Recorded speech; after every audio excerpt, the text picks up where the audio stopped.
Tetris. It's the perfect game. I'm gonna go to Moscow. Secure worldwide handheld rights. You're walking into a communist country that still considers America enemy numero uno. If you go, we can't protect you. Okie dokie. The movie is an extraordinary story set in Soviet Russia in 1989 about different people from all over the world pursuing this incredibly hot property.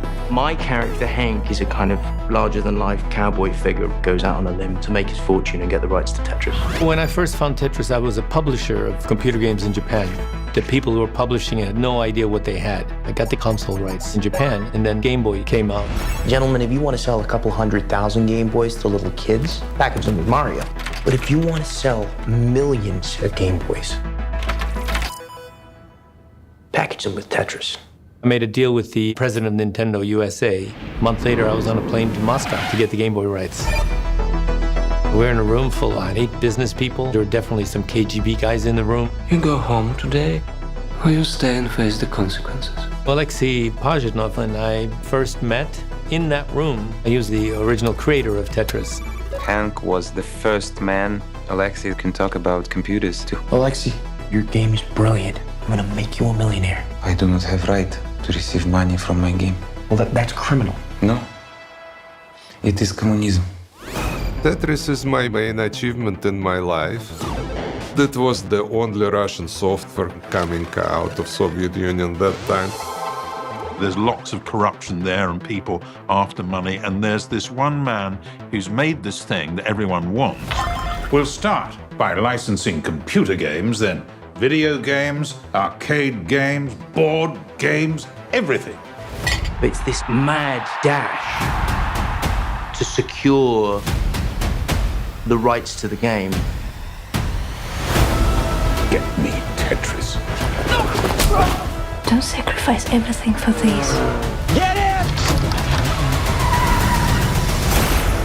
We were living in this 2-bedroom apartment, supporting this crazy foreigner father. It was really a transformational time in our family's lives. Everything is gonna be fine. Because if it isn't, then we don't have handheld rights, and we don't have console rights, and Nintendo will sue us for fraud, and we'll lose the business, and they'll probably take our house. And I am trying to keep it together, Akemi, really I am, but I do not have a backup plan. It's strange watching somebody else be me. It was fun to watch because he does a good job. I was impressed at the script, and now the actors as well. They really captured what the real people were like. Personally, for my part, I always just feel if you seek to humanize somebody and make them relatable and three-dimensional, then you are doing them the right service. Sorry, hon. Papa's gotta go and get ready for his business trip. But I can't wait to see your show. Tetris crosses boundaries. You know, it brings people of all cultures together. Henk and Alexey, they're incredibly different in terms of their family lives, but they love programming. Partners are what make us great. Not only is Tetris an amazing game, but it was only possible through this friendship between Henk and Alexey that it spread through the rest of the world. He's the author of Tetris. Play Tetris. Play Tetris. My friends. When you take a photo, how do you make the photo have the same emotional impact as when you were actually there? I think the movie does that very well.